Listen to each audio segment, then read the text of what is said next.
Bismillahirrahmanirrahim. Assalamualaikum warahmatullahi wabarakatuh. Asyhadu an la ilaha illallah, asyhadu anna Muhammadar Rasulullah. Allahumma sholli ala sayyidina Muhammad wa ala ali sayyidina Muhammad. Kama sholaita ala sayyidina Ibrahim wa ala ali sayyidina Ibrahim bil alamina innaka Hamidum Majid. Sebelum kajian ini kita mulai, kita panjatkan dahulu doa kepada Gusti Allah yang Maha Agung untuk saudara kita yang telah memberikan sholawatnya kepada channel dakwah ini, sehingga channel dakwah ini hingga detik ini alhamdulillah subhanallah masih dapat eksis, hadir dalam ruang-ruang diskusi kalian semuanya, baik yang di dalam negeri maupun di mancanegara.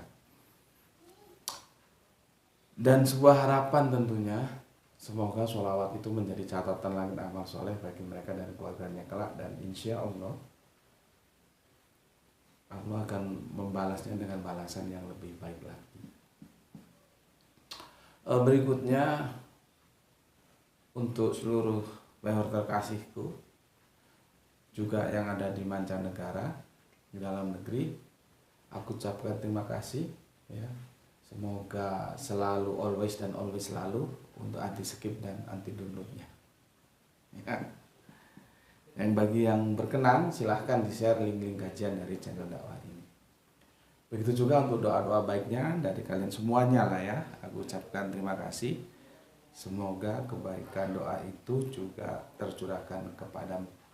Amin amin ya rabbal alamin. Ini hari Selasa, aku puasa, jadi kita low speed aja ya.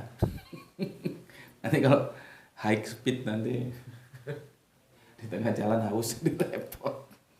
Ya, kita kalem-kalem aja, low speed. Yang penting sebagai manapun besarannya tetap ada nilai-nilai kajian yang bisa kita ambil ya. Oke, kita lanjut tajuk yang kemarin, yaitu benarkah Yesus itu bisa berjalan di atas air ya. Seri kelima, sekarang seri ke-6 ya, seri ke-6. Nanti selesainya di mana sudahlah, kita mengalir aja ya. Oke, ini kemarin sudah aku jelaskan ya dengan rinci ya. Dan aku akan lanjutkan lagi jelaskan ke kalian semuanya ya. Sebelumnya aku bacakan dulu komentar yang masuk dari kalian sebagai bentuk penghormatanku, apresiasiku terhadap komen kalian yang masuk di kolom komentar ya. Oke, terima dulu salam dari aku, salam Isra, Islam rasional. Berikutnya dari Kang S Love D 2 Gemilang. Assalamualaikum warahmatullahi wabarakatuh. Saya dari Sekayu ya, Sumatera Selatan, izin bertanya Gus. Ini Sekayu itu kalau dari Lampung sudah masuk Palembang belum? Ya. Oke, apa pertanyaannya? Saya penasaran mengenai kisah Nabi Yunus yang bisa hidup di dalam perut. Waduh, sebentar lari-lari. Bisa hidup dalam perut paus. Apakah benar itu cerita asli, harafiah atau metafora? Soalnya secara logik dan hukum alam, ya mana ada manusia yang bisa hidup di dalam perut ya paus tanpa oksigen ya, tanpa tercerna dalam perut ya. Mohon jawaban logisnya Gus, apakah ini benar-benar mukjizat atau metafora? Oke, sementara ini kita masukkan ke dalam daftar antrian dulu ya. Jadi dia biar masuk ke dalam request ya, tapi kan harus mengantri ya. Nanti satu waktu kita bisa bicarakan ya. Kalau kemarin tentang bulan terbelah sudah kan, nah, sekarang ini juga harus hati-hati aku jelaskannya. Seperti bulan terbelah itu lama orang request, aku pertimbangkan dulu apakah publik siap menerima penjelasanku, dan akhirnya aku mengambil keputusan. Karena keputusan itu harus diambil dan harus dieksekusi, maka aku jelaskan. Dan aku sudah jelaskan kemarin tentang bulan terbelah. Dan itu terserah publik mau mengikuti yang mana. Mau mengikuti apa yang diterima oleh mainstream atau mengikuti penjelasan seperti aku, silahkan saja. Ya. Begitu juga tentang ada nabi. Nabi itu kan yang manusia. Ditelan sama ikan paus. Sebetulnya bukan ikan paus itu ya. Oke, gitu ya Mas Love ya. Nggak tahu aku Sekayu itu mana. Aku yang pernah itu di Kayu Agung. Dulu diundang isi kajian di Kayu Agung pernah. Ya, kalau Sekayu belum tahu apa mananya Kayu Agung ya.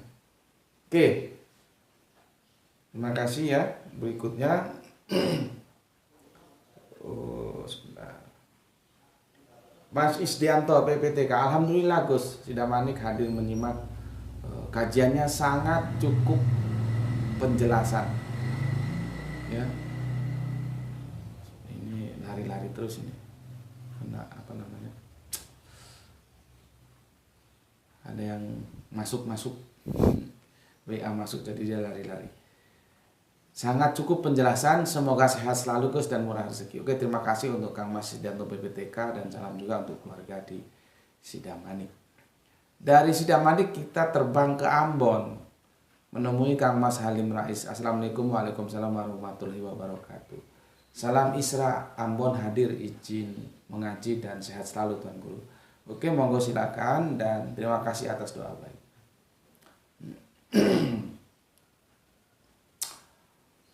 Kang Suratno Eko, oh ini saudara kita dari Madiun.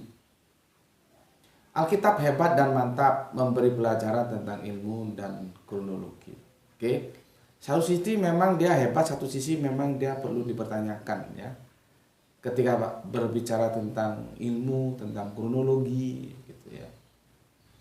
Tapi bukan berarti tidak hebat, ya ada hebatnya tapi ada yang masih perlu dibicarakan tentang ilmu, misalkan ilmu tentang penciptaan langit dan bumi, matahari dan segala macamnya ya, itu kan terjadi hal yang bertentangan dengan alam ya.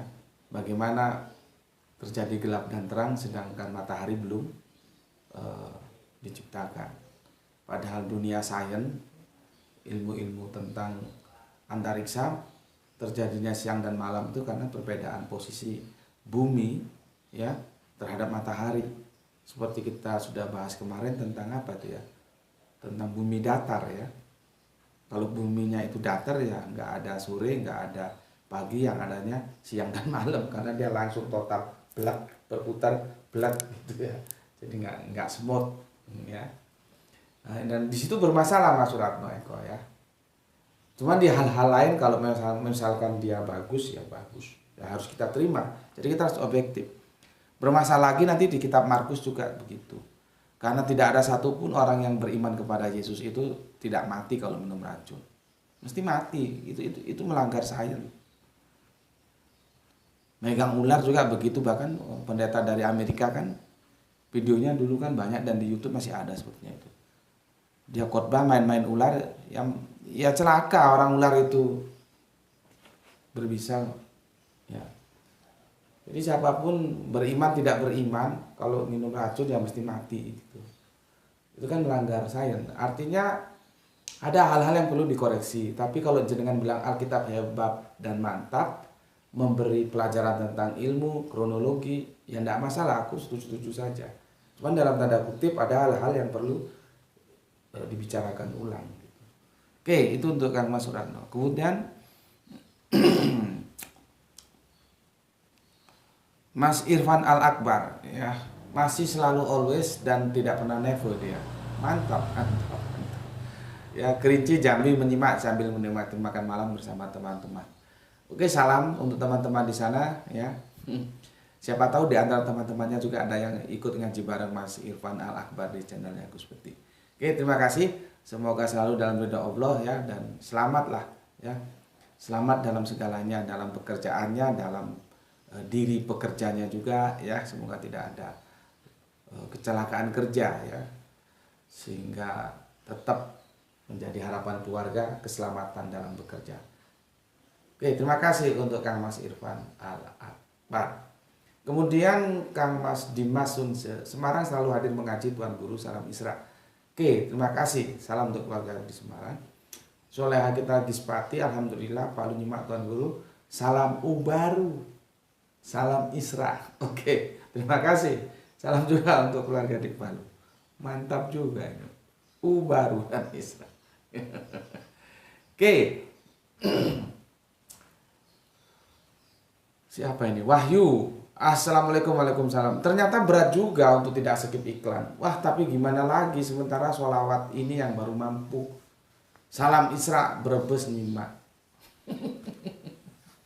Gimana lagi? Ya kamu mulai merintis usaha. Ya, siapa tahu nanti jadi konglomerat. Nanti kalau sudah jadi konglomerat dengan asetnya 1 hari 1 miliar, baru sholawatnya berubah. Bukan cara seperti anti skip, anti download gitu. Tapi biasanya itu omongan orang yang belum punya aja ya. Nanti kalau gue punya. Padahal kalau sudah punya ya nggak dijalankan. Kan itu penyakit turunan apa penyakit menular itu. Orang kalau belum punya aja ya. Nanti gue kalau udah kaya gue nyumbang dakwah. Nanti kalau udah kaya gue nyumbang dakwah. Giliran kaya lupa. Tapi semoga itu tidak terjadi kepada Mas Wahyu 72 ya. Aku hanya memberikan wawasan saja.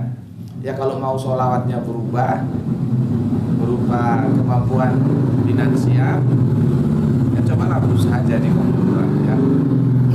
Dan jangan lupa, kalau sudah jadi konglomerat jangan lupa lagi nanti. Itu yang pertama. Yang kedua ya, bukan sesuatu yang gampang anti skip iklan itu, anti download itu ya. Itu berat. Berat. Bagaimana kita mau konsentrasi penuh ngaji, tiba-tiba di tengah jalan ada jalan iklan. Kalau iklannya 1-2 menit nggak masalah. Kadang-kadang 1 jam, 2 jam. Coba. Ya itulah fenomena yang ada. Terserah kalian bagaimana baiknya mensikapi itu ya. Oke. Jadi aku ingat gini. Dulu itu ada orang masuk Islam ya. Ketemu Nabi.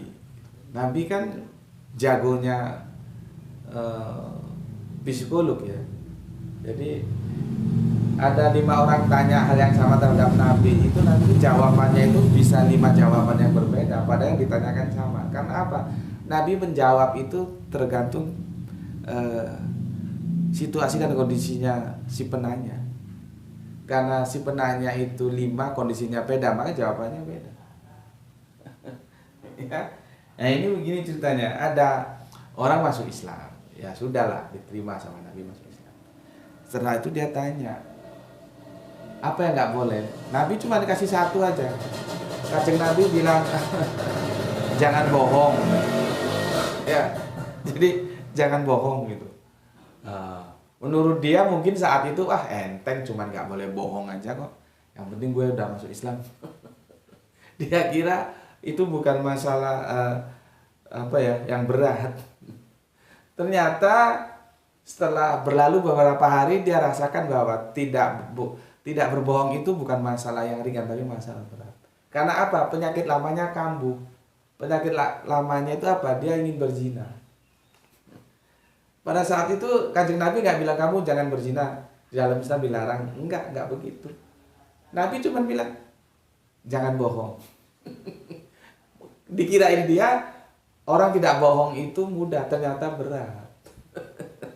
Nah ketika penyakitnya kambuh, dia mau berzina, dia mikir loh nanti kalau gue ketemu Nabi terus ditanya kambuh lagi nggak penyakitnya, kan gue nggak boleh bohong. Di situ dia tahu bahwa tidak boleh bohong itu pun bukan sesuatu yang mudah, tapi adalah berat. Maka Berbahagialah Anda yang jujur tidak pernah berbohong. Artinya Anda telah melaksanakan sesuatu yang berat. Sama dengan Mas Wahyu ini. Dikirain anti skip itu ringan, berat. Tapi berbahagialah kalian-kalian yang telah melakukan hal-hal yang berat dengan sempurna. Oke, terima kasih Mas Wahyu. Berikutnya, Mas Suratno ini komen berapa kali ya? Bethsaida atau Kapernaum, yang jelas kapal perahu berlabuh di suatu pelabuhan di Genesaret. Bethsaida dan Kapernaum adalah daerah di seberang danau yang hendak dituju. Artinya masih ada perjalanan darat dari pelabuhan ke kota-kota tersebut. Tempat kerumunan massa yang akan diberi kabar Injil. Komentarku untuk pendapatnya Kang Suratno yang kesekian kali ini begini. Kejahatan itu dimulai dari kecil, Mas. Sampai sudah melakukan kejahatan akademis. Sampai mulai mengotak-atik kitab suci, itu yang gak baik. Itu kejahatan akademis. Jangan mencari akal-akalan. Beragama itu dengan akal. Makanya aku mengusung Islam rasional. Tapi jangan diakal-akali. Teksnya itu jelas. Bethsaida, Kapernaum. Itu dua tempat yang berbeda. Gak bisa sampai dukun-dukunkan terus Genesaret. Sama saja kalau kita dari Jawa mau, yang satunya mau ke Padang, yang satunya mau ke Medan. Padang dan Medan itu berbeda. Itu tujuannya. Meskipun sama-sama kita harus melampaui atau melalui ya pelabuhan yang namanya Bakauni kalau itu yang ada di Sumatera, Merak yang ada di Tanah Jawa. Tapi jelas tujuannya beda, yang satu mau ke Padang, yang satu mau ke Medan. Masalahnya di sana. Jadi jangan coba-coba merukunkan sesuatu, itu memang tidak rukun, itu bermasalah gitu loh. Kalau sampean gini itu sama dengan Anda melanggar Injil. Injil kan bilang kalau Anda tidak setia terhadap masalah-masalah kecil, bagaimana Anda harus setia terhadap masalah-masalah besar? Cara-cara ini tuh kejahatan akademik. Aku kalau punya dosen seperti ini tak lempar sama aku. Dosen mau gobloki mahasiswa itu. Orang sudah jelas kok berbeda Kapernaum, Bethsaida. Kok dirun-rukunin sama Genesaret? Sama seperti tadi. Orang mau ke Lam. Orang mau ke Padang, orang mau ke Medan, itu jelas beda tujuannya. Meskipun sama-sama melalui pelabuhan, kalau di Tanah Jawa namanya Merak, yang di Sumatera namanya Bakauni, iya memang. Tapi kan tujuannya beda. Sedangkan Merak, sedangkan Bakauni itu bukan tujuan, suatu tempat yang harus dilalui. Sama dengan Genesaret itu bukan tujuan. Nah ini ada satu peristiwa yang sama, dilaporkan dengan dua tujuan yang berbeda, itu tidak bisa dua-duanya dibenarkan. Kalau satu benar, satunya salah, atau dua-duanya sama-sama salah.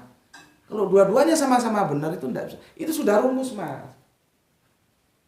Kalau kita ngaji Alkitab di fakultas itu begitu sudah rumus.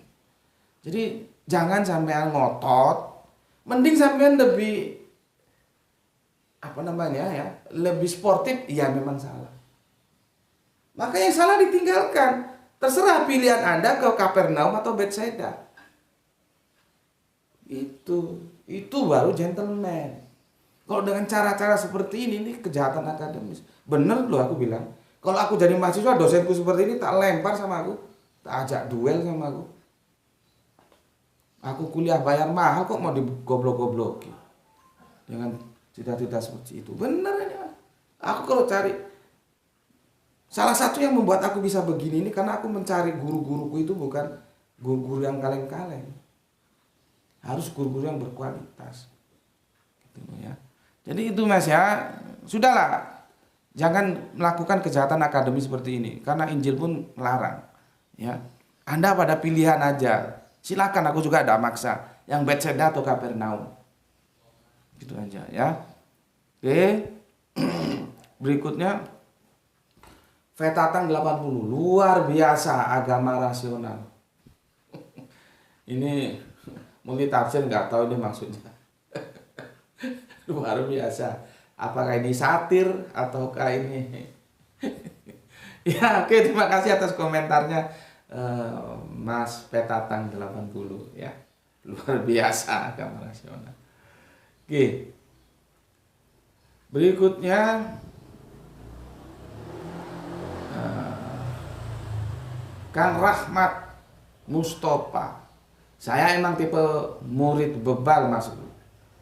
Kalau sudah pakai emas jangan pakai gus ya. Gus itu sama dengan emas. Kapan-kapan kita bisa diskusikan ya, atau kita jadikan tajuk. Aku pernah bahas tidak. Emas itu sebetulnya gus. Gus itu ya emas. Itu satu makna. Jadi kalau sudah emas ya emas, kalau sudah gus ya gus. Jangan mas gus. Ya tapi tidak apa-apa, ini kan saudara kita dari bau-bau. Artinya dia tidak tentu memahami semua kultur budaya Jawa, kultur Jawa ya. Jadi satu aja dipilih, Pak. Kalau sudah emas ya Gus. Karena menarik juga, karena Gus itu berikutnya berubah perspektifnya. Gus itu harus anak kiai, Gus itu harus punya pondok. Itu sudah pemikiran yang berubah makna. Ya. Makanya aku santai saja. Siapa Gus Bedik? Anak kiai kagak. Punya pondok kagak. Terus kenapa pakai Gus? Siapa yang larang? Lu tahu nggak sejarah kata Gus? Itu kan dimulai dari pesisir Jawa, pesisir utara Jawa. Dimana ketika Islam masuk kan lewat pesisir. Akhirnya Gus itu berubah makna. Perubahan itu yang tidak disadari sehingga ada unsur feodalismenya. Dan aku itu anti feodal. Gitu ya. Makanya ada beberapa Gus yang bukan anak kiai, juga tidak punya pesantren. Ya. Siapa? Kalau kalian sepak bola seneng, berarti kalian kenal dong pelatih sepak bola dari Belanda, Guus Hiddink. Kalau kalian mengikuti sejarah pertumbuhan Timur Timur yang ya seperti itulah ya, panas dingin hubungannya dengan Indonesia, dan sekarang terpisahkan, Anda kenal sosok nama Gus Mau. Gus Mau dan Guus Hiddink itu sama-sama nggak punya pondok pesantren dan bukan anak kiai. Dan kembarannya di Indonesia ada. Siapa? Gus Bedik. Guyon-guyon biar nggak terlalu serius ya. Jadi gitu Mas ya, kalau sudah pakai emas ya sudah, jangan pakai Gus. Tinggal milih emas atau Gus ya. Oke. Jangankan dimarah, iklan 1 jam 40 menit. Nah kan, iklannya ada yang sampai 1 jam lebih kan. 1 jam 40 menit, bahkan ada yang 2 jam. Aku pernah lihat itu ya. Sebentar, ini lari-lari ya. Tadinya nggak mau pakai ini ya. Ini berarti dia telah melakukan pekerjaan berat dan dia sukses. Wahyu belajar kepada Rahmat ini ya. Dia iklan 1 jam 40 menit di channel Mas aja tidak tak skip. Maaf Gus, semangat dakwah ini tidak mudah mengkerdilkan hati saya kok. Oke, semangat. Terima kasih untuk Kang Mas Rahmat Mustafa. Dan salam untuk keluarga di Bau-Bau, semoga selalu dalam ridha Allah. Dan jangan lupa, apa yang kamu dapatkan dari channel ini kamu bagikan kepada saudara kita yang lainnya. Oke, matur thank you. Terima kasih. Kemudian siapa lagi ini? Kang Mas Edi Margono yang punya Jogja, oke, terima kasih. Kang Mas Nurkolis yang punya Brebes, Islam Rasional, oke, terima kasih ya. Terima kasih. Berikutnya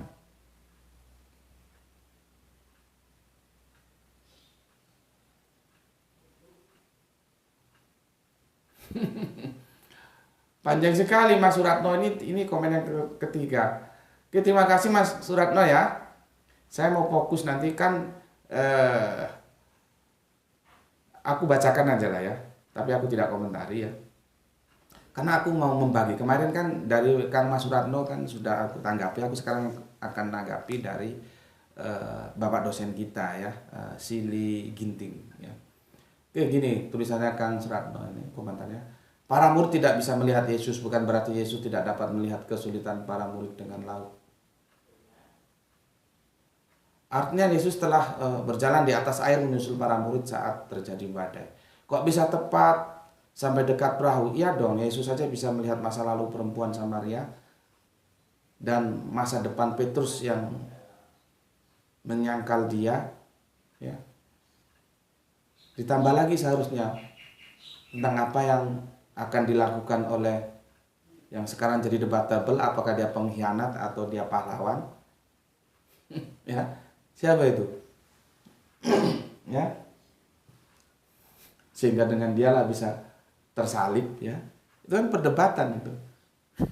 Ya, itu kan sudah dibaca sama Yesus, ya. Terlepas ada yang menerima atau tidak sifat keahlian Yesus, yang monggo saja, sebab ini memang tak bisa dilogikakan. Gini Mas, peristiwa Yesus membaca kehidupan perempuan dan apa yang akan terjadi pada Petrus, dan satu lagi siapa sih itu yang aku lagi error ini, yang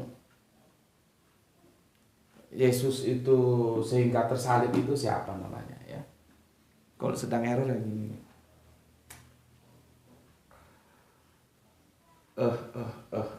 Nantilah ya, kamu tahulah siapa namanya itu, ya.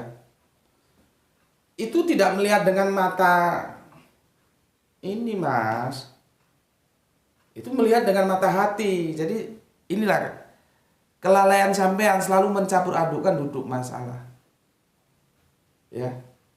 Duduk masalahnya dicampur. Kalau yang kita sekarang ini kita berbicara melihat harafiah. Kalau yang dilakukan Yesus terhadap perempuan Samaria itu melihat dengan mata hati. Beda Mas. Jadi tempatkan kasus per kasus itu sesuai dengan konteksnya. Orang ada melihat dengan mata hati, ada melihat dengan mata zahir ini, ya. Jadi beda. Jangan sampean gebiah uyah, ya. Akhirnya seperti itu. Aku jadi penasaran sih, siapa sih yang itu kalau lagi error begini, carinya sampai ketemu. Siapa yang menyalibkan Yesus itu? Coba. Yang dia menjadi, padahal ini hal sepele. Kalau error ya begini nih, ya.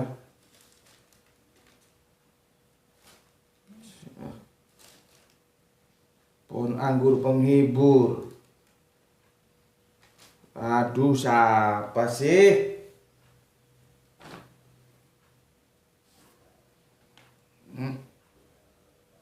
Aku kalau sedang error gini, lupa sesaat, ya. Padahal itu hal kecil. Kadang-kadang dalam diskusi berhadapan juga begitu, ya.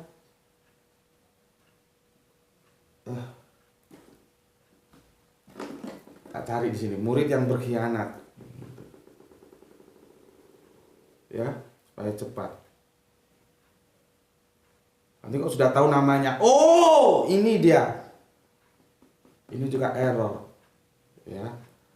Murid yang berkhianat, murid yang berkhianat. Aduh, kalau sudah nggak didukung sama peralatan yang canggih ini, lalu nggak bisa kerja cepat, ya. Murid Yesus yang berkhianat, murid Yesus. Kalian mesti tertawa ini, karena kalian mesti tahu, sedangkan aku nggak tahu. Blank. Yudas. Gitu aja nggak repot. Yudas Iskariot, ya. Jadi bukan hanya itu Mas Suratno, Yudas juga itu sudah dibaca bahwa dia akan berkhianat sama Yesus. Tapi itu melihatnya bukan melihat dengan mata zahir ini. Jadi sampai campur-campur, akhirnya kacau, ya. Oke. Cari Yudas saja setengah mampus kalau lagi error begitu, ya. Oke. Aku lanjutkan, ya. Gitu Mas Suratno, ya. Berikutnya Alkitab itu hadis anggapan orang. Oke lah, terima kasih sudah Mas Ratno ya. Kemudian Soleha kita Penti Wijaya Jakarta nyimak Tuan Guru. Oke. Kemudian Tulungagung nyimak ngaji Gus, mengikis kegoblokan yang berkerak. Oke, terima kasih, salam untuk keluarga di Tulungagung. Herman Edison salam Isra, mantap ya. Ini senior kita, ini Kang Mas Kasarakit ya, beliaunya dosen privat piano ya. Terima kasih, salam untuk keluarga di Jakarta, semoga selalu sehat. Yang Surano Eko, Petrus berjalan di atas air sudah dijawab. Ya, coba diperbaiki jawabannya ya supaya benar. Nabi Al-Ghazali, assalamualaikum. Waalaikumsalam. Lukas kemana? Sudah dijawab. Ya, coba jawabannya diperbaiki lagi ya. Itu dari Kang Surano Eko. Imah hadir ya. LDABK Teluk hadir. Oke, terima kasih. Sekarang kita fokus ke tajuk kita. Makanya aku tinggalkan tadi pertanyaan dari komentar dari Pak dosen kita ya. Itu yang menjadi tajuk kita. Ya. Sili Ginting bagaimana kabarnya ya? Begini. Yesus melihat muridnya yang kesulitan karena angin sakal, jarak pandang 5,4. Aduh, kenapa begini sih? Aku terganggu terus, ini dia langsung ada WA masuk, dia bekerja. Sorry, aku lihat di sini ya. Aku lihat di sini. Oke.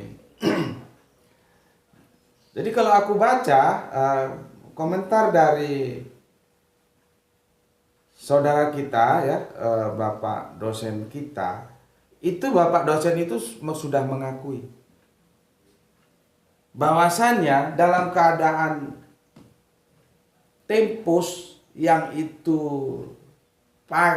jam 3 malam gelap, dalam keadaan lokus yang itu berjauhan 5,4 km, itu tidak mungkin orang bisa melihat.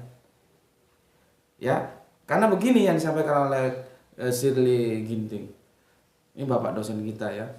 Yesus melihat murid-muridnya yang kesulitan karena angin sakal, jarak pandang 5,4 km. Sah-sah saja, kan Yesus Tuhan dan Allah. Ya. Sedangkan muridnya melihat Yesus bukan ketika Yesus masih di pinggir pantai, tetapi ketika Yesus hendak melewati mereka.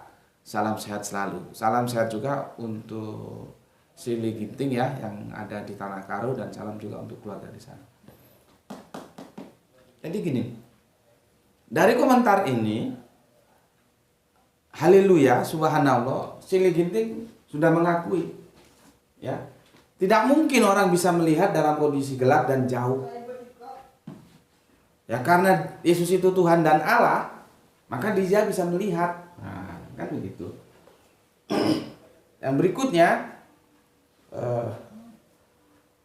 murid-murid itu melihat setelah Yesus itu dekat dengan perahu, ya, dekat dengan perahu, gitu ya.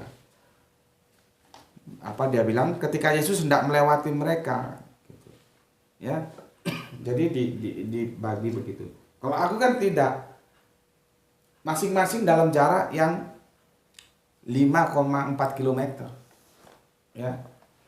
Ya, dan itu sama-sama tidak mungkin. Sama tidak mungkin. Tetapi oke lah, coba aku kasih tanggapan dulu untuk Lai Ginting. Tapi setidaknya satu poin, Lai Ginting sudah mengakui. Ya, manusia biasa itu tidak bisa melihat dalam suasana gelap dan jarak yang sejauh itu. Maka Lai Ginting mengupgrade Yesus menjadi Tuhan dan Allah. Sah-sah saja. Nah, itu nanti kita diskusikan. Tapi sebelum ke sana, aku mau ke para murid dulu. Ya, kan begini. Ketika Yesus hendak melewati mereka, ya, aku kan sudah sampaikan kemarin, Sili Ginting, ya, Aku nggak setuju dengan melewati. Ya, itu melewati itu kan dipakai Markus.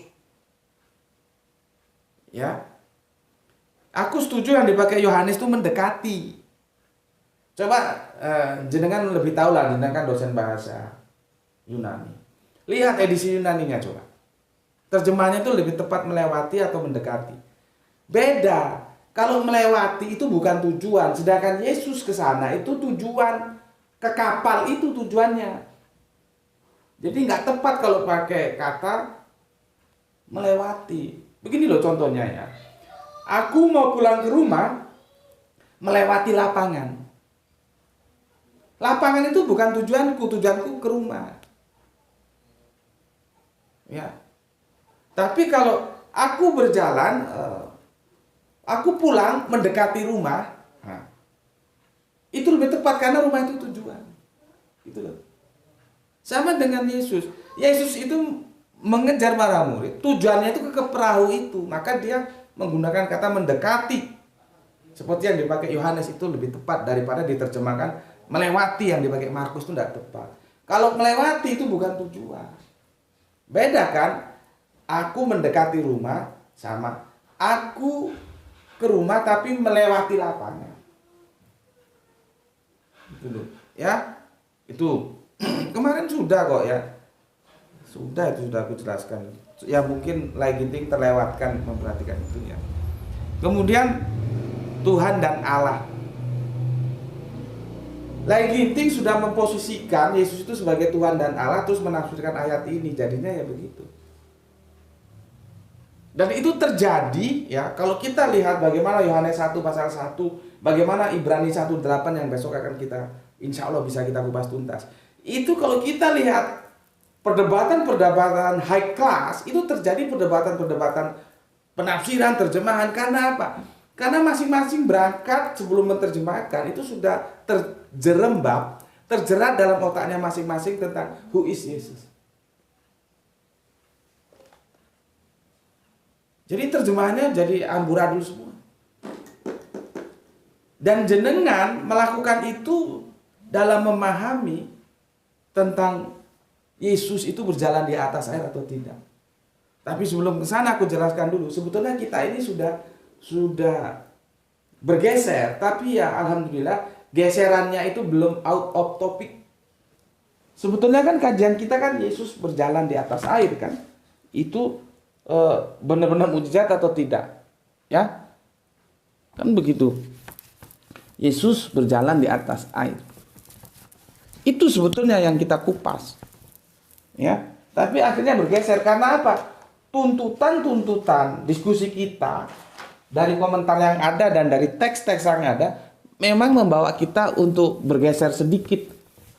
Tetapi tidak out karena masih dalam konteks yang dibicarakan. Sebetulnya kan yang kita diskusikan adalah Yesus. Bentar, ini masih basah. Ya. Yesus berjalan di atas air. Yang kita diskusikan kan itu sebetulnya. Ya.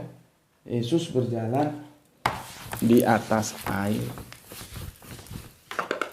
Jadi seperti dengan tajuknya ini, ya. Yesus berjalan di atas air. Apakah ini mukjizat? Apakah Yesus benar-benar berjalan di atas air? Sebetulnya kan ini tajuk kita sesuai dengan judul, tapi akhirnya dia bergeser. Ya, bergeser menjadi ini diskusi kita melihat. Ya, melihat. Karena apa? Juga tuntutan, ya. Tuntutannya apa? Ada jarak yang 5,4 km. Di samping jarak ada lagi suasana alam. Suasana alam. Apa? Gelap. Jam 3 malam. Diskusi kita jadi bergeser ke sini sekarang. Yang awalnya kita mendiskusikan ini, akhirnya bergeser ke sini. 2 seri, yang kemarin, berikutnya dan ini, kita sudah bergeser ke sini. Sebetulnya kan ini sesuai dengan tajuk. Tapi tidak apa-apa karena ini juga masih bagian dari ini. Aku gambarkan ini supaya petanya kalian tahu semua. Lai Ginting ya menuliskan di sini bahwa Yesus itu Tuhan dan Allah. Ya. Ngerti ya? Sudah ya? Kita sudah bergeser nih. Jadi memahami roadmap itu perlu supaya kalian ngerti duduk permasalahannya, ya. Nih. Ini kalau nggak dikasih air dia sulit. Kalau dikasih air tunggu kering. Ya.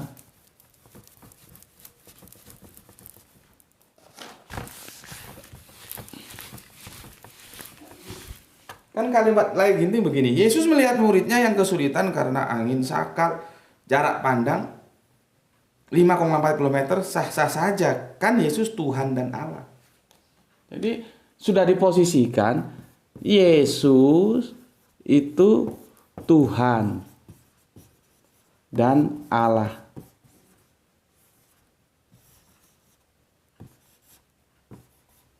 Ya. Perhatikan di sini. Ini mulai agak ribet ini. Yesus itu Tuhan dan Allah. Pertanyaanku, Tuhan dan Allah itu sama enggak? Sama enggak, Lai? Kalau menggunakan kata sambung dan, kalau dalam edisi Arabic namanya harpun gitu ya. Wa itu dan ya. Ya. Itu beda. Misalkan begini. Gak mungkin spidol dan spidol. Mesti spidol dan penghapus. Artinya spidol dan penghapus itu beda. Begitu juga Tuhan dan Allah. Tuhan itu berbeda dengan Allah. Jangan terus disanggap bahwa Tuhan itu sama dengan Allah. Beda. Karena apa? Ada diksi dan itu menyatukan dua yang berbeda. Ini kaidah bahasanya begitu. Ya. Tetapi setidaknya seperti tadi aku ulangi, di sini Bapak dosen kita telah mengakui bahwa dengan kemampuan umum penglihatan mata kita ini, seseorang tidak akan mampu melihat dengan jarak 5,4 km dan di gelap malam yang pekat, tidak mungkin. Maka ya jalan keluar yang dipakai oleh Pak dosen kita dan harus kita hargai ya, namanya pendapat kan harus kita hargai. Dia mengatakan bahwa para murid melihat Yesusnya itu ketika sudah di kapal. Kalau sudah di kapal, saranku lain jangan pakai diksi melewati, tapi mendekati itu lebih tepat. Itu loh. Ya, jadi tidak apa-apa, silakan. Ya. Berikutnya, Yesus Tuhan dan Allah. Dalam otak lain kita itu sudah memposisikan Yesus sebagai Tuhan dan Allah, sehingga sah-sah saja melihat sesuatu yang tidak mungkin dilihat oleh manusia. Itu loh. Kalau begitu caranya lah, maka itu semakin mendorong bahwa berjalan di atas air itu bukan mukjizat lah. Karena mukjizat itu tidak dilakukan Allah. Mukjizat itu dilakukan oleh manusia. Makanya kan untungnya coba lihat lagi nanti teman-teman juga. Tonton dikit-dikit mukjizat, dikit-dikit mukjizat. Itu videonya sudah ada. Ya. Jadi aku bukan orang yang menolak mukjizat, tapi aku orang yang mengajak kalian jangan dikit-dikit mukjizat, dikit-dikit mukjizat, dikit-dikit mukjizat. Sehingga kalau nggak ada mukjizat itu kurang afdol gitu lah. Berulang kali aku katakan, mukjizat itu tuntutan manusia masa lalu ketika kerangka berpikirnya masih zaman batu. Jadi dia ingin bukti kalau kamu itu nabi, buktikan dong. Buktinya apa? Hal-hal yang tidak bisa dilakukan oleh manusia secara umum. Itu zaman batu. Apakah kamu mau hidup di zaman batu? Kita sudah hidup di zaman Android. Maka intinya yang menjadi fokus perhatian kita adalah ajaran. Bagaimana ajaran itu akan menyelamatkan kita atau tidak. Bukan lagi berbicara mukjizat seperti itu. Dan ajaran itu sampai sekarang. Sampai-sampai aku membahas bagaimana sebetulnya Al-Quran mengatakan bulan terbelah itu, apakah itu ada kaitannya dengan mukjizat yang dipahami secara mainstream?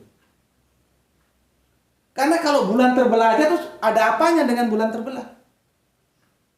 Dia hanya berlaku saat itu saja. Sekarang sudah nggak berlaku, kita nggak perlu mau bulan terbelah mau nggak kok. Tapi kalau ajaran dan ajaran itu ya termaktub dalam sebuah kitab yang namanya Al-Quran, nah itu baru berfungsi sampai nanti yaumul kiamat.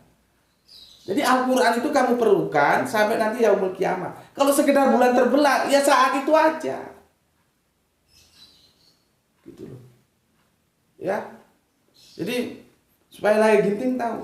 Kalau Lai Ginting memposisikan Yesus itu Tuhan dan Allah, ya, maka itu tidak bisa dikatakan mukjizat. Karena Allah kok. Mukjizat apa? Nah, semakin aku campur baur kan, semakin saling tumpang tindih. Itulah karena teksnya juga sudah tumpang tindih. Dan aku mengkritik itu tidak hanya pada terjemahan-terjemahan Bible. Aku harus fair dong, aku bergerak dalam akademis.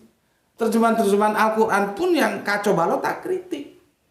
Jadi teman-teman Kristen ya supaya tahu aku memperlakukan semuanya di atas meja yang sama, bukan standar ganda. Nah, kalau cara lain seperti itu nanti bermasalah ketika memahami Yohanes 1 pasal 1. Ya. Bermasalah lah. Karena dalam otak lain Yesus itu sudah Allah.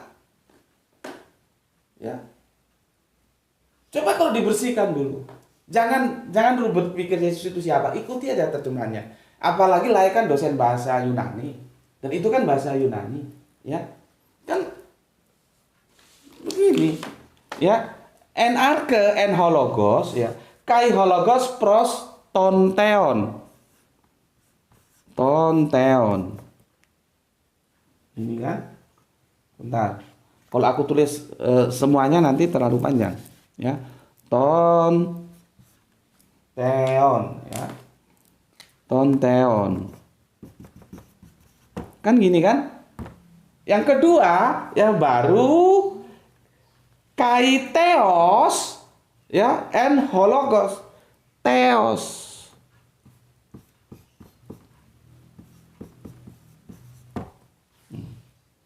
Yang kacaunya dalam bahasa Indonesia dia menjadi sama diterjemahkan.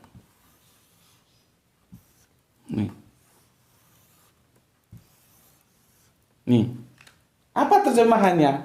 Tonteon, ini ada kata sandang loh ya, perhatikan. Ini ada kata sandang ton, ini tidak kata sandang. Ini teon, ya, ini teos. Masuk ke dalam bahasa Indonesia, semua menjadi Allah. Ini yang ribet.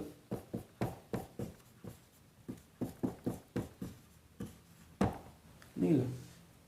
Masalahnya apa? Ketika menerjemahkan dalam otaknya itu Yesus itu sudah jadi Allah. Jadi begini. Begitu juga nanti, itu seru lah ya. Aku baca beberapa referensi dari perdebatan internal Kristen tentang Ibrani 1:8 itu. Itu ya begitu, kalau aku simpulkan begitu. Karena ketika mau menerjemahkan, otaknya itu sudah terisi. Siapa Yesus? Allah. Coba kalau itu dibuang dulu. Karena Yesus Allah itu perdebatan lain. Yesus Allah ini perdebatan. Kalau Yesus Tuhan dalam tanda kutip, kalau yang sudah paham seperti aku ya, dan semua kalian juga, ini sudah setuju semua. Makanya aku bilang, kalau Yesus Tuhan, ya memang Yesus Tuhan. Nabi-nabi semua itu Tuhan. Dalam edisi bahasa kita. Tapi dia bukan Allah. Yesus Allah itu diperdebatkan. Jangankan eksternal Islam dan Kristen. Internal Kristen sendiri terjadi perdebatan. Apakah Yesus itu Allah atau Tuhan? Ini kalau yang otaknya masih goblok ya sudah aku ganti. Tuhan itu sama dengan Tuhan. Nanti kalian rame lagi di sini. Lihat videonya. Tuhan tuh berasal dari kata Tuhan, sudah ada. Ya.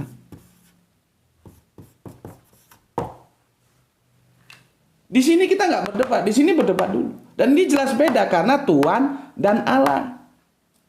Tuhan itu bukan Allah, Allah bukan Tuhan. Adanya kata dan itu menandakan dua yang berbeda. Nggak mungkin dong. Spidol dan spidol, nggak mungkin. Nggak pakai kata dan dia. Spidol dan penghapus. Berarti ini berbeda, sama dengan ini. Ini berbeda dengan ini. Nah, lain mau pakai yang mana? Ini kita kalau mau sungguh-sungguh belajar begitu. Harus sampai hal sekecil mungkin pun kita kritisi. Lain mau pakai Yesus yang Tuhan, apa Yesus yang Allah? Kalau lihat naga-naganya nih, lain sudah memposisikan Yesus itu sebagai Allah. Jadi bagi Allah tidak ada yang mustahil. Iya, bagi Allah tidak ada mustahil. Masalahnya kembali lagi, apakah Yesus itu benar Allah? Sedangkan dia masih diperdebatkan. Kok nggak masuk saja ya ke hal yang tidak diperdebatkan? Tuhan, Yesus itu Tuhan. Itu sama dengan ini, theon dan theos. Di sini ada kata sendang ton. Di sini cuma theos. Kan NRC, hologos, ya, kai hologos, proston theon, ya, kai theos, hologos. Masalahnya kembali ke terjemahan. Itulah yang aku bilang. Sebagai umat Islam, Anda harus bangga karena Anda punya kitab suci yang dalam original text. Ini masalah terjemahan jadi masalah. Bagaimana mungkin tonteon kok sama Theos sama-sama Allah? Ya enggak lah. Ya, enggak. Ini karena memaksa bagaimanapun Yesus itu harus jadi Allah. Karena apa? Karena di sini ada Theos, maka tidak mungkin Yesus itu Allah. Karena Yesus itu tidak pernah disebut Theos. Yesus itu levelnya Kurios.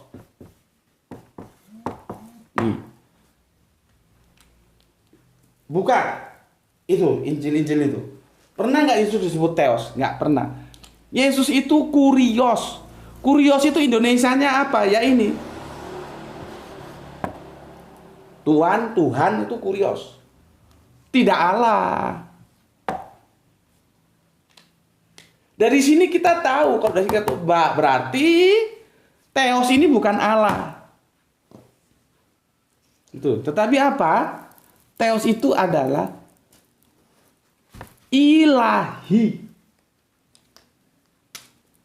Ilahi. Kalau dia ilahi, dia tidak bertentangan. Kalau dia Allah, terus firman itu ke Yesus. Kapan Yesus disebut Theos? Orang Yesus itu selalu disebut Kurios kok. Gimana?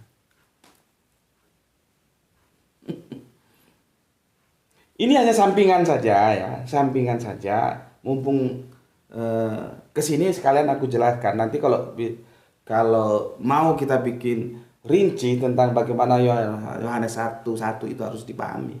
Nggak apa-apa kita bahas. Tapi ini sebagai sampingan saja. Karena apa? Ini perlu aku jelaskan. Karena dalam kerangka berpikir, ketika Bapak dosen kita ini telah menemukan jalan buntu dalam memahami teks-teks tentang Yesus berjalan di atas air yang saling tumpang tindih antara yang Matius laporkan, yang Markus laporkan, yang Yohanes laporkan, mengambil solusi seperti ini. Kita bicara akademis loh ya, bicara pengetahuan bukan bicara iman.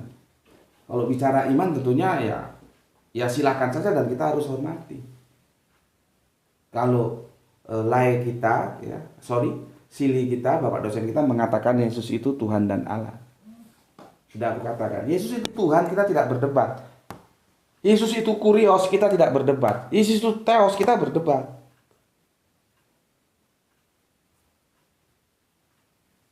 Ya, tidak pernah disebut Theos. Maka jalinan kalimat di sini itu lebih tepatnya itu ilahi dia.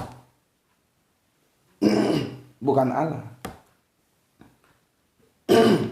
Nah, kembali lagi ke tajuknya. Sehingga dalam memahami ayat-ayat tentang Yesus berjalan di atas air itu, ya, Pak dosen kita sudah ada dalam benak kesadarannya yang karena itu dogma, ya, bahwa Yesus itu Allah. Jadi ditulisnya ya sah-sah saja kan Yesus itu Tuhan dan Allah. Laginya muter lagi ke sini. Apakah benar Yesus itu Tuhan dan Allah? Kalau Tuhan iya kita tidak berdebat, tapi kalau Allah ya nanti dulu dong. Kan gitu, gitulah ya.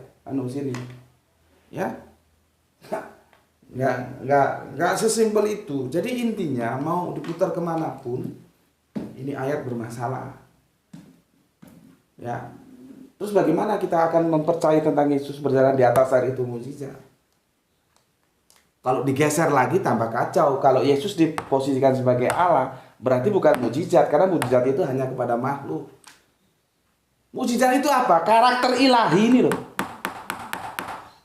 Karena tidak semua orang punya karakter ilahi. Tapi dia bukan Allah. Garam itu asin, tapi yang asin belum tentu garam lah. Keringat kita juga, ketek kita juga asin. Asin itu karakternya, sifatnya. Ya, jadi ini memang agak ribet karena kalian harus tahu dulu apa itu Tuhan, apa itu Tuhan, beda nggak Tuhan dan Tuhan, apakah Allah itu pasti Tuhan, apakah Tuhan pasti ini. Kalau masuk ke sini kalian itu sudah harusnya tamat pelajaran itu, dan itu sudah 2 tahun yang lalu kita bahas.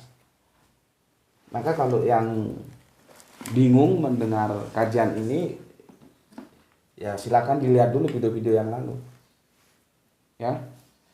Jadi nggak pernah lah ya, carilah. Pernah Yesus disebut Theos? Nggak pernah, kurios dia.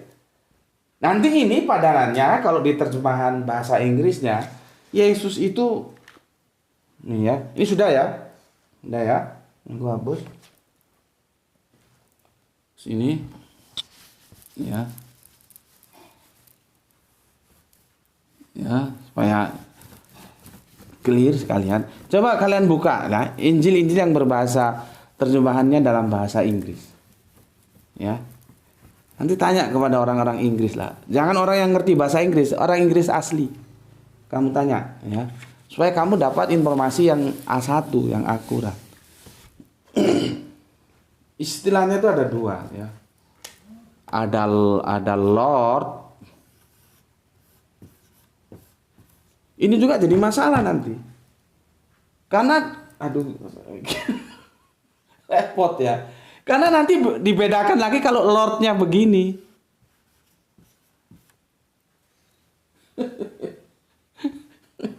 Tapi ya sudahlah. Kita gini aja dulu ya. Bertahap aja ke sini dulu. Ada Lord ya. Ada God. Ya. Ada Lord, ada God. Kamu buka ya kitab Injil ya terjemahan bahasa Inggris seperti ini nih, ya, atau yang lainnya kamu baca yang bahasa Inggris, ya. Maka aku yakin ya, Yesus itu tidak pernah ya masuk di sini, nggak pernah. Nggak pernah Yesus itu dibilang God. Adanya di Lord ini loh. Ini kalau kita tarik ke dalam Yunaninya, dia menjadi kurios. Ini menjadi Theos. Gini loh. Yesus yang di sini ini yang diperdebatkan, kalau yang di sini tidak. Kurios ini tidak. Ya. Oke. Capek juga, nggak tahu udah berapa lama ini. Semoga bisa dipahami ya. Aku review sejenak supaya jaringannya tetap menyatu ya. Yang dilakukan oleh Bapak dosen kita yang terhormat ini ya, kasusnya terkait dengan Yesus berjalan di atas air, dalam benaknya itu sudah diposisikan Yesus sebagai Tuhan dan Allah. Jadi tidak ada yang mustahil bagi Tuhan dan Allah. Maka kalau diposisikan begitu, ya, aku abaikan dulu Yesus itu Tuhan Allah atau bukan, Ya, aku abaikan saja itu dulu. Tadi kan sudah sekilas aku bahas. Kalau Yesus itu Allah, ya oke lah ya. Dalam tanda kutip kita ke sana dulu. Kalau Yesus itu Allah, maka berjalan di atas air itu bukan mukjizat lah. Karena mukjizat itu diberikan kepada manusia. Yang kita sebut tadi ilahi tadi itu. Ya. Itu pertama. Berikutnya, ketika kita mau menafsirkan, menerjemahkan teks-teks, itu usahakan semuanya dihilangin dulu tentang hal-hal yang akan mempengaruhi terjemahan itu. Nah, ini jelas sekali, meskipun tidak dinyatakan, tapi orang Jawa bilang cetowelo-welo. Ya, bapak dosen kita ini ada pada kelompok Kristen Tritunggal. Nah, karena Tritunggal terjemahannya jadi begini. Ya. Nah, kenapa bisa begitu? Tritunggal itu dogma dan dia didukung oleh satu dogma lagi, ya, bahwa Yesus itu 100% Allah, 100% manusia. Tuh. Jadi lari dari suatu dogma ke dogma yang lain. Nggak bisa dogma itu berdiri sendiri, jadi repot dia. Ya. Paham?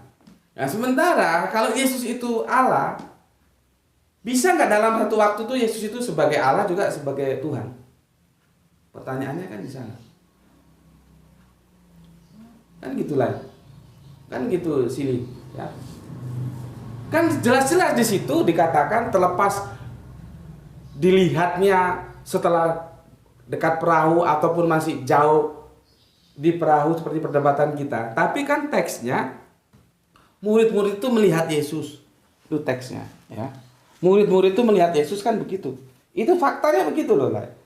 Cuman kan yang kita perdebatkan melihat setelah di perahu atau dengan jarak yang 5,4 km itu kita abaikan dulu. Yang jelas kita sepakat bahwa murid itu melihat Yesus. Ya. Ya, aku hapus di sini.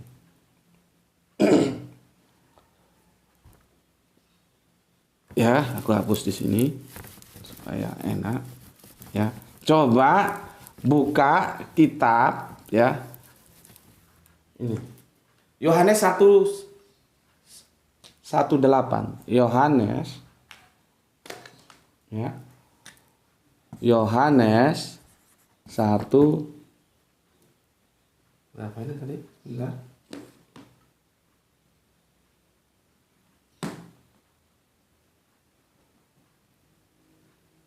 Yohanes 1:18.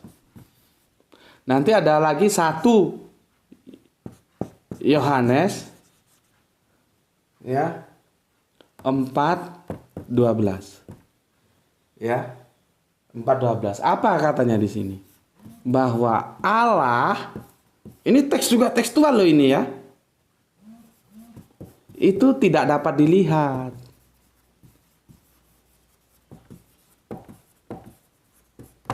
Ini loh.